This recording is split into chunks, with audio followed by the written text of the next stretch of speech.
इस पर क्लिक करेंगे तो ये देखें ये यहाँ पे चला गया, इस पर क्लिक करेंगे तो ये हमें यहाँ पर ले जाएगा। इसको हम क्या बोलते हैं, इसको हम नेविगेशन बोलते हैं। Navigation on a single page from one section to another section. अस्सलाम वालेकुम friends, welcome to KF code camp. आज हम बात करने वाले हैं कि हम एक ही पेज के ऊपर एक सेक्शन से दूसरे सेक्शन तक पेज के ऊपर किसी भी बटन पे क्लिक करने से कैसे नेविगेट कर सकते हैं। तो आइए स्टार्ट करते हैं। अब पेज के ऊपर नेविगेट करने के लिए आपको सबसे पहले तो एक लॉन्ग फॉर्म पेज चाहिए होगा। तो हम यहाँ पे एक पेज बनाते हैं। उस पेज के ऊपर हम कुछ बटन्स रखेंगे जिसके ऊपर क्लिक करने पे आप एक सेक्शन से दूसरे सेक्शन की तरफ मूव ऑन हो जाएंगे। तो चलिए स्टार्ट करते हैं।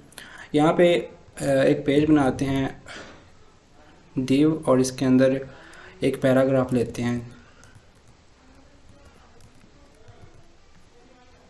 ये एक पैराग्राफ ले लिया मैंने इतना बड़ा, और इस div के अंदर ऊपर हम एक हेडिंग दे देते हैं। ये क्या है, ये पैराग्राफ 1 है, ये पैराग्राफ 1 है। अब इस div को आप यहाँ से क्लोज़ करें और यहाँ से कॉपी कर लें। कॉपी करने के बाद नीचे पेस्ट कर देते हैं, एक दफ़ा और पेस्ट कर दें और एक दफ़ा और पेस्ट कर दें। ये सेव हो गया। यहाँ पे ऊपर आए, सबसे ऊपर यहाँ पे हमने स्टार्ट किया था, ये पैराग्राफ 1 था। जब आप इसको ओपन करेंगे, एक्सपैंड करेंगे तो आपके पास ये पैराग्राफ 1 लिखा हुआ है। नीचे आए, इसको दे दें पैराग्राफ 2। इसके बाद नीचे आए, यहाँ पर दे दें पैराग्राफ 3 और यहाँ पर आकर दे दें पैराग्राफ 4। तो इतना काफ़ी है। सेव करें और यहाँ पे आएँ और गो लाइव पे क्लिक करें। जैसे ही गो लाइव पे क्लिक करेंगे तो आपके पास ये आपका पेज रन हो गया है। ये देखें, यहाँ से हमें एक पूरी स्क्रीन जितना तो पेज नहीं ना चाहिए होगा, हमने नेविगेट करना है। मतलब हमने ये यहाँ नीचे जाना है, हमने यहाँ पे आना है। यहाँ पे हमारे पास कुछ बटन्स होंगे जिनके ऊपर क्लिक करने पे हम पैराग्राफ नंबर 4 पे आ जाएंगे। तो ये हम किस तरह से कर सकते हैं। इस बिहेवियर को हासिल करने के लिए हमें यहाँ पे ऊपर कुछ बटन्स भी चाहिए होंगे। जैसे यहाँ पर आए, देखें पैराग्राफ 1 है, यहाँ पे हम कोई बटन देंगे जिसके ऊपर क्लिक करने पे हम पैराग्राफ 4 पे चले जाएं। तो चलिए ये बिहेवियर बिल्ड करते हैं। हमें सबसे ऊपर बटन देने हैं। तो इस डिव्स के बाहर भी दे सकते हैं, यहाँ पे बटन दे दें। हमें एक एंकर टैग लेना होगा और उस एंकर टैग के अंदर यहाँ पे जो HREF होता है, एंकर टैग का आपको पता ही है। एंकर टैग की मदद से हम किसी भी चीज़ का लिंक करवा सकते हैं। ये जो HREF होता है, इसके अंदर हम लिंक पेस्ट करते हैं और यहाँ पे वो मतलब जो बटन है उसका वो जो नाम होता है, या कोई अगर टेक्स्ट है जिसके ऊपर क्लिक करने पे आपने किसी और प्लेटफॉर्म पे या किसी और सोशल मीडिया प्लेटफॉर्म पे मूव ऑन होना है या किसी और पेज पे मूव ऑन होना है, तो वो टेक्स्ट यहाँ पे लिखना है। जैसे यहाँ पे हम लिखते हैं पैराग्राफ 4, हमने यहाँ पे पैराग्राफ 4 लिख दिया। वैसे पैराग्राफ भी लिख सकते हैं कोई भी, यहाँ हम लिख देते हैं पैराग्राफ 4। ये पैराग्राफ 4 इसके ऊपर मैंने लिख दिया। लेकिन यहाँ पे हमें लिंक भी तो देना होगा। ऐसे अगर आप यहाँ पे आकर देखते हैं, ऊपर जाएँ तो ये पैराग्राफ 4 यहाँ पे आ रहा है। अब इसके ऊपर क्लिक करने पे तो कुछ नहीं हो रहा है, कुछ भी नहीं हो रहा। लेकिन हमें तो चाहिए पैराग्राफ 4 पे क्लिक करें तो हम पैराग्राफ 4 पर पहुँच जाएँ। इसके लिए हमें क्या करना होगा कि हमें पैराग्राफ 4 को आईडी देनी होगी। यस, आईडी देनी होगी। इसकी आईडी कोई भी अपनी मर्ज़ी से आप दे सकते हैं, कुछ भी दे सकते हैं। हम यहाँ पे इसकी आईडी जो है वो यहाँ पे हम देते हैं P4। ओके, तो इसकी आईडी हमने दे दी P4। अब आप ऊपर जाएं और वो जो ये जो हमने एंकर टैग लिखा है इसके अंदर आप यहाँ पे लिख दें P4 यहाँ पे आप। लेकिन एक बात याद रखिएगा, जो आईडी होती है उसको हम हैश से डिनोट करते हैं सबसे पहले। फॉर एग्जांपल अभी तक आपने स्टाइलिंग नहीं किया, मतलब आपने अभी अब तक CSS नहीं की है। जब आप CSS करेंगे तो आपको पता चल जाएगा। अब CSS आप करेंगे उससे पहले भी HTML के अंदर आपको CSS के बारे में पता होना चाहिए, किस तरह CSS वर्क करती है और इनलाइन CSS क्या होती है। इनलाइन CSS तो आपको जब आप HTML सीख रहे हो तब भी आपको सीख लेनी चाहिए, साथ साथ अगर सिखाने वाला आपको करवा दे। जैसे आप ये स्टाइल टैग लिखेंगे, इसके अंदर आपने CSS जो है वो इसके अंदर आपने लिखनी है। कैसे लिखेंगे? सबसे पहले CSS लिखने के लिए हमें उस पार्टिकुलर एट्रीब्यूट को सिलेक्ट करना होता है। ये सारे मेरे पास टैग्स हैं, एलिमेंट्स हैं। हम इन्हें क्या बोलते हैं, टैग्स या फिर एलिमेंट्स। ये एक div है एलिमेंट मेरे पास, ये एक एंकर टैग है एलिमेंट्स मेरे पास। इस तरह ये सारे मेरे पास क्या हैं, एलिमेंट्स हैं जो हमने टैग लिखे हुए, इन्हें हम एलिमेंट्स भी बोलते हैं। तो इनको यहाँ पर स्टाइलिंग देने के लिए, इनका बैकग्राउंड कलर चेंज करने के लिए, इनको टेक्स्ट चेंज करने के लिए, इनका font size, font family change करने के लिए हमें इनको पहले सिलेक्ट करना होता है। फॉर एग्जांपल मुझे सिर्फ इस पार्टिकुलर टैग को सिलेक्ट करना है, तो इसको यहाँ पे स्टाइल करना है, तो मैं यहाँ पे आऊँगा, इसको इसको इसकी आइडेंटिटी दूंगा। जैसे हमारे रोल नंबर होते हैं ना हमारे क्लास के अंदर हमें किस चीज़ से सिलेक्ट किया जाता है, हमें हमारी आइडेंटिटी क्या होती है क्लास के अंदर, हमारी आइडेंटिटी होती है रोल नंबर, हमारा एजी नंबर जो यूनिवर्सिटीज़ में होता है, कॉलेजेस में रोल नंबर होता है स्कूल और कॉलेजेस में। सिंपली यहाँ पे आईडी जो होती है वो एज आ आइडेंटिटी काम करती है, क्लास भी एज आ आइडेंटिटी काम करती है। ठीक है, मैं आपको यहाँ पे क्लास और आईडी दोनों देख के दिखाता हूँ। आईडी यहाँ पे हम देते हैं पैराग्राफ 1, ये हमारे पास एक आईडी है। ठीक है, ये हमने इस पैराग्राफ 1 को दी है। अब इसको अब आए आपको ना, आप एक बात याद रखिए, आप आईडी दे लें या क्लास दे लें, आप एक टाइम में एक भी दे सकते हैं, दो भी दे सकते हैं, कोई ऐसा वैसा इशू नहीं है। आईडी से सिलेक्ट करना है तो हैश स्टाइल के अंदर आके लिखना है हैश और इस आईडी का नाम लिखना है। जैसे ये आईडी क्या है, पैराग्राफ 1 है, तो हैश के बाद आपने पैराग्राफ 1 लिख देना है और उसके बाद ब्रैकेट लगा देनी है। यहाँ पे आप स्टाइलिंग लिखेंगे इसकी। फॉर एग्जांपल मैं इसका लिखूँगा फ़ॉन्ट साइज़, ये देखो सारी ऑटोमेटिकली आ रही है। ये क्यों ऑटोमेटिकली आ रही है, क्योंकि मैंने यहाँ पे एक एक्सटेंशन डाउनलोड करी रखी है। यहाँ पे आएँ और यहाँ पे लिखें CSS और जैसे आप लिखेंगे तो आपके पास ये इंटेलिजेंस फॉर ये क्लास नेम के लिए ये CSS पीक है, यहाँ पे आ जाएगी CSS इंटेलिजेंस। आई थिंक ये देखें ये आ गई। मैंने यहाँ पे इंस्टॉल नहीं कर रखी है, इससे ये होगा कि जैसे ही आप यहाँ पे लिखेंगे तो ये ऑटोमेटिकली टैब ओपन हो जाएगा और आपको सजेस्ट करेगा। हमने यहाँ पे लिखना है फ़ॉन्ट साइज़ या फ़ॉन्ट फैमिली या फिर कुछ भी आप फ़ॉन्ट्स में से ऐड कर सकते हैं। ये सारी चीज़ें जो हम इसके अंदर लिख रहे हैं ना, इसे हम CSS बोलते हैं। बेसिकली यहाँ पे मैं इस टैग को डिज़ाइन कर रहा हूँ। जैसे ये पैराग्राफ 1 है, अभी मैं इसको हटाता हूँ, देखिए इसको मैंने हटाया, अभी मैं सेव करके देखता हूँ मेरा पेज किस तरह से नज़र आ रहा है। पैराग्राफ 4 ही लिखा हुआ है, मैंने इसको डिज़ाइन करना है। कैसे डिज़ाइन करना है, मैं इसको यहाँ पे ले आता हूँ सेंटर में। तो हम कैसे ले आएंगे, CSS की मदद से। हम सेम उसी तरह जिस तरह हमने यहाँ पे पैराग्राफ इसको सिलेक्ट किया, पैराग्राफ 1 के अंदर जो है आईडी, ये जो पैराग्राफ 1 है ना जो लिखा हुआ है, इसको हमने सेलेक्ट किया। और ये कौन सा पैराग्राफ 1 है, ये वाला है, H1 है ना। देखें H1 की हेडिंग सबसे बड़ी होगी ना, तो ये H1 वाला, ये वाला हमने सेलेक्ट किया हुआ है। हम इसको यहाँ पे सेंटर पे ले आ सकते हैं। कैसे ले आएंगे, हम यहाँ पे आएँ, यहाँ पे लिखेंगे टेक्स्ट अलाइन और यहाँ पे लिखें सेंटर। यहाँ पे आपने लिखा है टेक्स्ट अलाइन और सेंटर लिखा है और सेव कर दिया। सेव करके आप यहाँ पे देखें तो हमारा पैराग्राफ सेंटर में आ चुका है। ठीक है, बेसिकली हमने ये जो पैराग्राफ वाला, ये जो लिंक वाला पैराग्राफ, इसको सेंटर में लाना है, इस पैराग्राफ को नहीं लाना। तो हम क्या करेंगे, हम इसकी ये आईडी जो है ये यहाँ से कट कर लेंगे और इस आईडी को हम यहाँ पर दे देंगे। यहाँ पर ये देखें हमने यहाँ पर दे दिया और यहाँ पर सेव कर दें और यहाँ पे आकर देखें, एक दफ़ा सेव करें।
आपने देखा था हमने इस पैराग्राफ को तो हम सेंटर में यहाँ पे लेके आ गए, लेकिन अब हमने इसको लेके आना है, ये जो पैराग्राफ 4 है।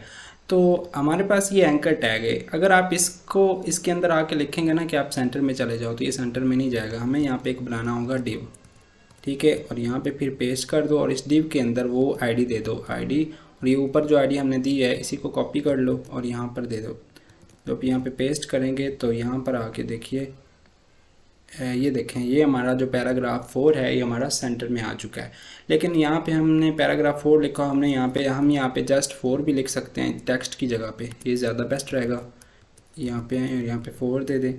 यहाँ पर आकर देखें तो ये सिर्फ 4 है। अब आपको ये कुछ इस तरह से लग रहा है, हमने अभी तक बटन के बारे में नहीं पढ़ा है। अब ऐसा कर सकते हैं, बटन बना सकते हैं। यहाँ पे आएँ और यहाँ पे लिखें बटन, और ये हमारे पास एक बटन आ गया। इस बटन के अंदर वो वाला एंकर टैग पेस्ट कर दें। देखिए ये वाला एंकर टैग हमने इस बटन के अंदर पेस्ट कर दिया। अब सेव कर दें और यहाँ पे आकर देखें तो ये एक बटन बन गया है। अब ये एक बटन बन गया, बटन के अंदर अब ये सेव हो जाए। अब इस पर आप क्लिक करेंगे ना तो कुछ भी नहीं होगा, क्योंकि हमने अभी तक आईडी सेट नहीं करी है। यहाँ पे हम कोई भी लिंक देंगे ना, कोई भी लिंक यहाँ पे हम देंगे तो ये इसको वहाँ पर ले जाएगा। नीचे आए और यहाँ पे आपको ये हमने इसको आईडी क्या दी हुई है, P4 दी हुई है। तो ऊपर जाएं और मैंने आपको बताया आईडी को कहीं भी आपने सेलेक्ट करना है ना तो हैश के साथ करना है। ये देखो हैश, और उसके बाद हमने P4 लिख दिया। अब सेव कर लो। अब यहाँ पर आओ और यहाँ पे आकर देखो, जैसे हम इसके ऊपर क्लिक करते हैं, ये देखो हमने इसके ऊपर क्लिक किया तो ये ऑटोमेटिकली यहाँ पर आ गया। ठीक है, इस तरह अगर हम यहाँ पे ये देखें नीचे हैं, ये हमारे पास पैराग्राफ 4 है ना, तो हम ये जो ऊपर वाला पैराग्राफ है इसको कॉपी कर लेते हैं। इसको हम कॉपी कर लेते हैं और यहाँ पे आकर पेस्ट करते जाते हैं, काफ़ी पेस्ट कर देते हैं, सेव कर देते हैं। अब ये देखो हमारे पास ये काफ़ी लॉन्ग चला गया, पैराग्राफ 4 लास्ट पे आ चुका है। तो अब यहाँ पर आके जैसे ही क्लिक करते हैं तो ये बिल्कुल लास्ट पे आ गया। यहाँ पे आप और कुछ भी बहुत सारा खेल सकते हैं। यहाँ पे आप आएँ, यहाँ पे एक बटन बना दें कि इस पे ऊपर क्लिक करने पे हमारा कहाँ पे चला जाना चाहिए, पैराग्राफ यहाँ पे 1 पे आ जाना चाहिए। तो हम ऐसा भी कर सकते हैं। आप आएँ यहाँ पे पैराग्राफ 4 के अंदर आएँ और यहाँ पे एक एंकर टैग ले लें और इस एंकर टैग के अंदर आप यहाँ पे लिख दें 1, या फिर आप बटन के अंदर भी रख सकते हैं। इसे इसको हटाएं, यहाँ पे लिखें बटन और नीचे करके यहाँ पे एंकर टैग ले लें। इस एंकर टैग के अंदर यहाँ पे आप लिख दें 1। यहाँ पे आपको आईडी पास करनी होगी किसकी, पैराग्राफ नंबर 1 की, क्योंकि आपको जाना है टॉप पे। तो टॉप पे यहाँ पे आना है हमने, तो पैराग्राफ 1 की आईडी यहाँ पे हमें देनी पड़ेगी।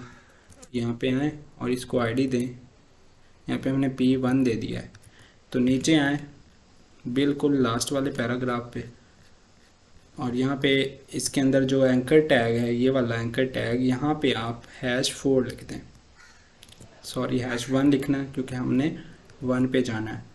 अब यहाँ पे सेव करके यहाँ पर आएँ, यहाँ पर देखें कमाल, यहाँ पे हमने अब हमें 4 पे क्लिक किया तो ये बिल्कुल नीचे आ चुका है। यहाँ पर सॉरी हमने इसको ना पैराग्राफ 4 के ऊपर रख दिया, हेडिंग के ऊपर। हम इसको हेडिंग के नीचे रखते हैं। ये देखें, इस बटन को उठाएं और इस हेडिंग के नीचे रख दें, बस इतना ही। यहाँ पर आकर देखा तो ये हेडिंग के नीचे चला गया। एक और स्टेप नीचे कर सकते हैं, कैसे, BR टैग आपने पढ़ा हुआ है, ये BR टैग क्या करता है, लाइन को कट कर देता है। तो ये लाइन कट हो चुकी है। अब ये 1 है। अब इसको सेंटर में कैसे करेंगे, इसको सारे को उठाएं और एक डिव के अंदर कर दें।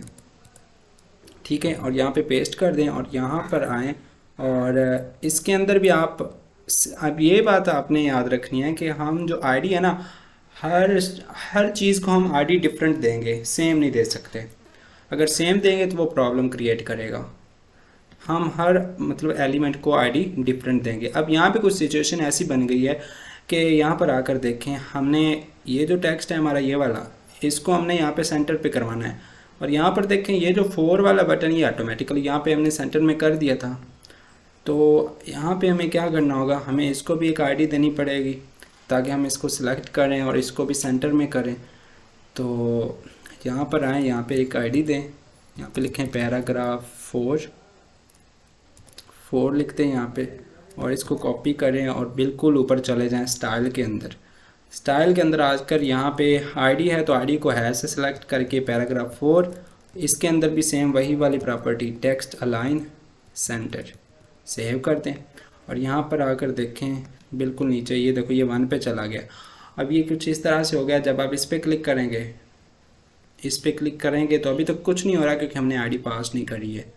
तो यहाँ पे 4 पे क्लिक करें तो ये 1 पे ले गया। अब हम चाहते हैं 1 पे क्लिक करें, ये हमें 4 पे ले जाए। यहाँ पर आए बिल्कुल नीचे, और यहाँ पर आईडी हम किसकी देंगे, ये P4 की आईडी हम इसके अंदर -1 की हमने आईडी दी हुई है, लेकिन अभी ये ऊपर टॉप पे क्यों नहीं जा रहा, ये हमें देखना है। अब यहाँ P1 पे इसको आना है।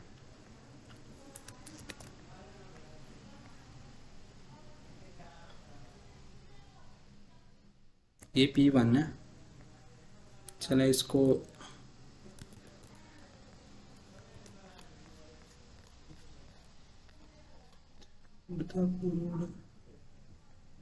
देखें, हमने एक मिस्टेक करी है।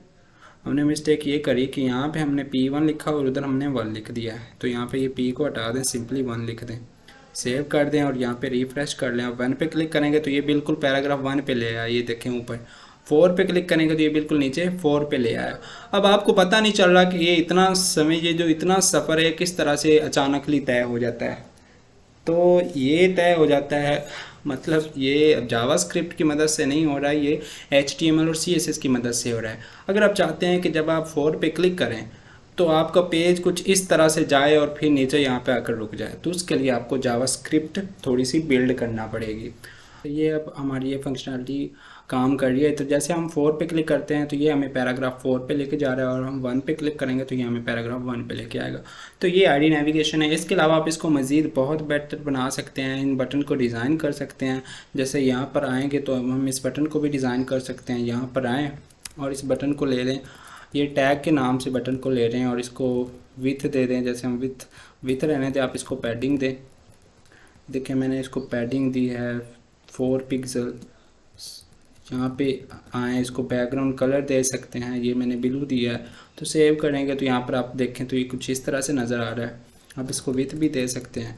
यहाँ पे विथ मतलब ये कितना, इसकी चौड़ाई कितनी होगी, तो मैंने इसको 30 पिक्सल कर दिया। यहाँ पर आकर देखें ये इतना बड़ा हो गया। अब इसको बहुत बड़ा भी कर सकते हैं। ये देखें मैंने यहाँ पे लिख दिया 100। तो 100 पे करने के बाद ये बटन इतना हो गया। आप इसके अंदर जो 4 लिखा हुआ है इस टेक्स्ट को वाइट कर सकते हैं। यहाँ पे आएँ, सिर्फ कलर लिखें और वाइट लिख दें, सेव कर दें। और यहाँ पे आए, इसका टेक्स्ट जो है अभी तक वाइट नहीं हुआ है, देखते क्यों। हाँ ये टेक्स्ट वाइट नहीं होगा क्योंकि हमने ये एंकर टैग कलर लिया हुआ टेक्स्ट। यहाँ पे आए, एंकर टैग लिखें और इसका टेक्स्ट लिख दें, और इस टेक्स्ट के अंदर आप कलर लिखेंगे और यहाँ पे लिखते हैं वाइट। सेव कर यहाँ पे देखें तो इस पर क्लिक करेंगे तो ये देखें ये यहाँ पे चला गया। इस पर क्लिक करेंगे तो ये हमें यहाँ पर ले आएगा। तो ये फंक्शनलिटी हम इसको हम क्या बोलते हैं, इसको हम नेविगेशन बोलते हैं। Navigation on a single page from one section to another section. तो चलिए दोस्तों, मिलते हैं नेक्स्ट वीडियो में। तब तक के लिए अल्लाह हाफिज़।